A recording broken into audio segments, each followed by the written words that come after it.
Bonjour.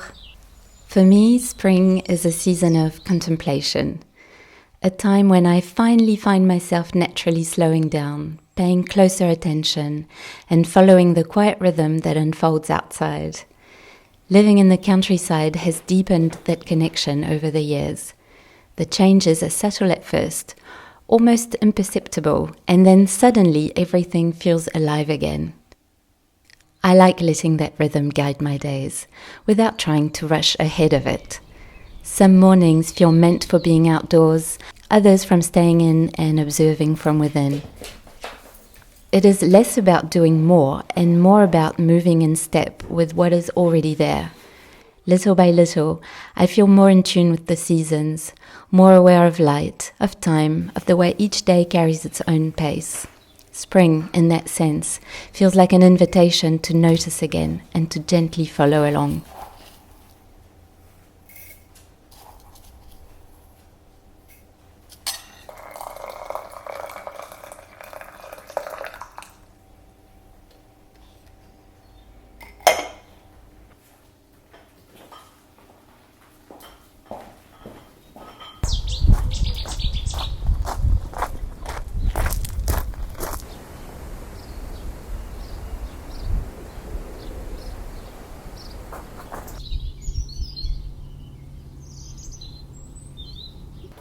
Viens.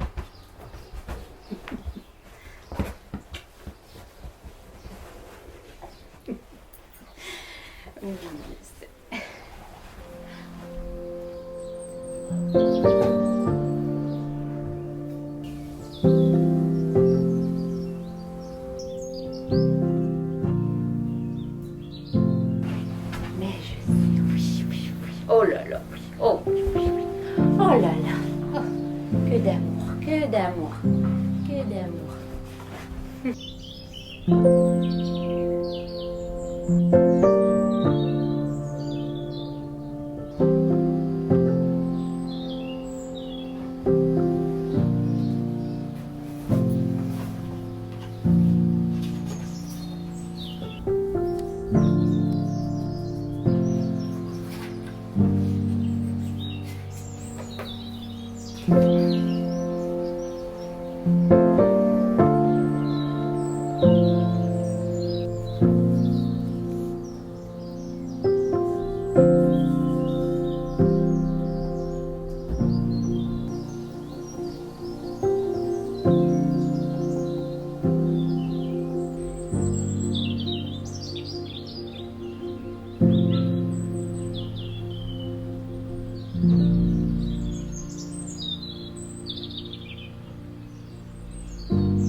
I recently spent a day on my own in Bordeaux, a city I return to again and again. Despite its size, it never feels overwhelming. The buildings are relatively low, which allows the light to travel easily through the streets, giving the whole city a sense of openness. Much of Bordeaux was rebuilt in the 18th century, which is why it feels so harmonious. Long, elegant facades made of pale limestone, stretching along wide avenues and riverbanks. The city is also incredibly walkable, and cycling is very much part of daily life here. You see it everywhere, people moving from one place to another with ease, stopping at cafes, sitting outside, enjoying the simple pleasure of a sunny day. I wandered through both busy and quieter streets, allowing myself to pause often, to look up, to notice details, taking the time to simply be there.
A stop in the Chartron district was, as always, essential. This area, once home to wine merchants, is now known for its many antique dealers, especially along Rue Notre-Dame. It has a very distinct atmosphere, a little quieter with a sense that time moves differently there. One of my favorite places is the Passage Notre-Dame, a true treasure trove. Inside, you will find an eclectic mix of objects: silverware, ceramics, paintings, lighting, each corner revealing something unexpected.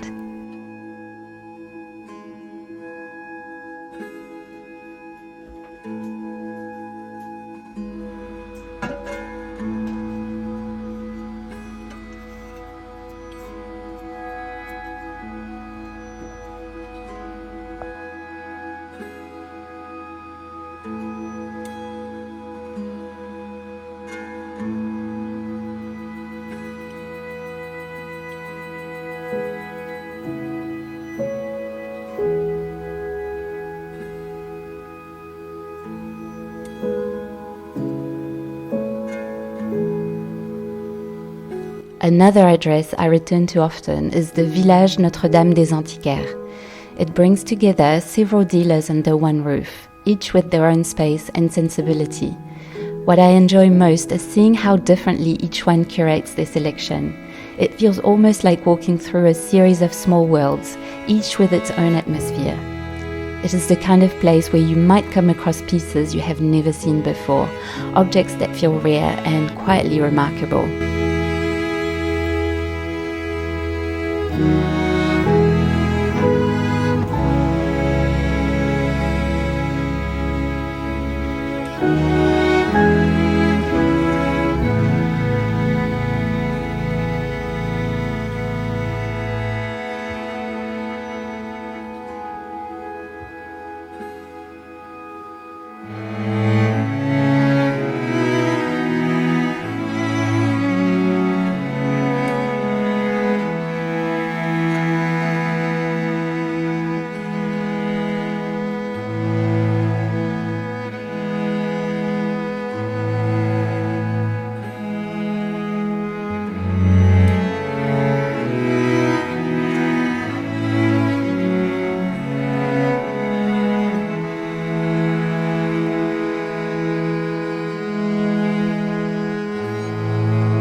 Back at home, I spent some time working on a new sewing project.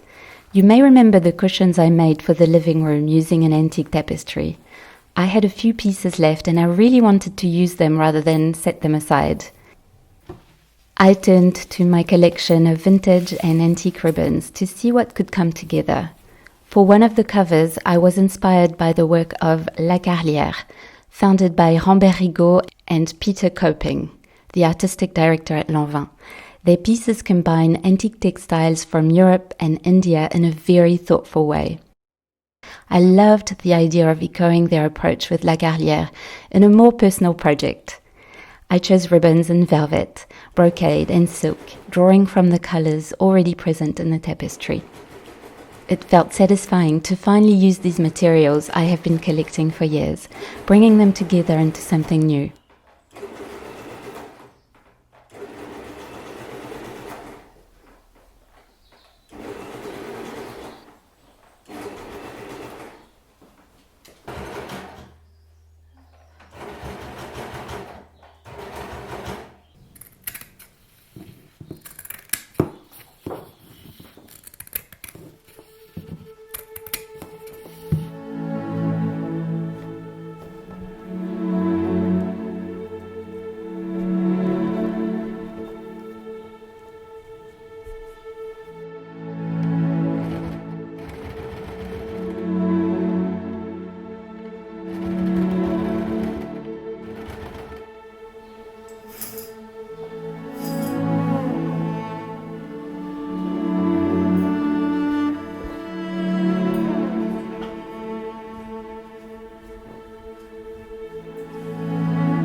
Following the rhythm of the seasons also makes it impossible not to notice time passing in quieter ways.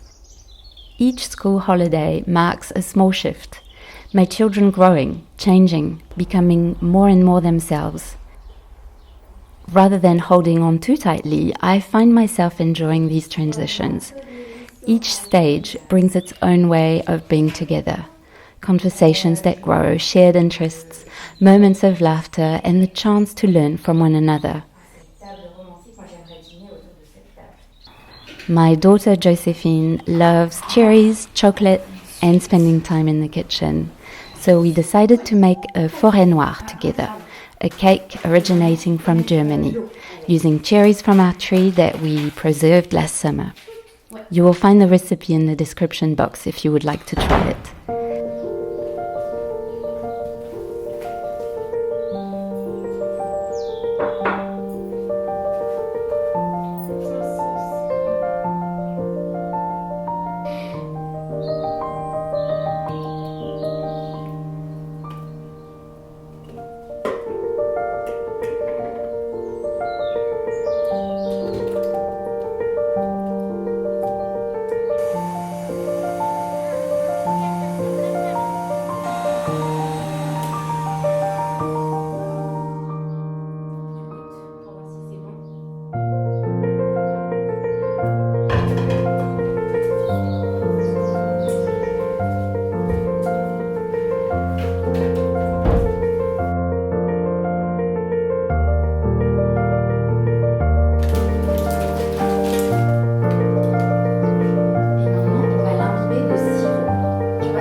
These days, like the season itself, move gently but surely.